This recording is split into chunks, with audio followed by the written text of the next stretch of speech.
Myths about masturbation that make it seem unhealthy. Masturbation is not new. It was first heard of in the 18th century.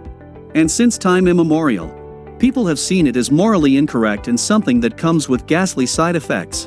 Well, to put matters straight, it is normal to satisfy and please yourself sexually. And it is done by people of all age groups. 1. Masturbation does not shrink your genitals. It is highly unlikely that a man stroking his penis and a woman rubbing her clitoris could damage their genitals. However, if people get too experimental with sex toys or masturbate for extended periods of time, it can lead to chafing or itchy genital skin. 2. Masturbation ruins sexual experience. Intercourse and masturbation are different. While masturbation is a sure-shot way to orgasm, but that has never turned anyone away from sex. So this myth is again baseless. Both men and women respond to different types of sexual stimulation. 3. Masturbation does not cause infertility. Most boys and girls start playing with their bodies early, without even realizing that they are masturbating, and there is nothing wrong with it. It definitely does not lead to infertility. 4. Masturbation will cause mental issues.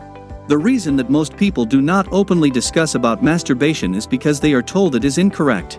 So understandably, guilt is the only natural response of people who masturbate. Experts suggest that masturbation does not cause any mental or physical harm. 5. Makes you an addict. It is normal for people to masturbate 3 to 4 times a week, and some may prefer doing it once every day. There is no set rules on how many times one can masturbate. However, when it starts interfering with your day-to-day life, it's best to consult a counselor.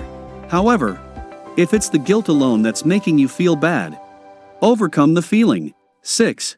Masturbation does not lead to unwanted hair. This is one of the most baseless myths about masturbation.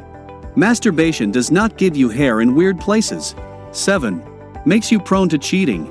It is natural for people to masturbate even when they are in a relationship, and it does not mean they are cheating on their partners or are becoming more prone to it.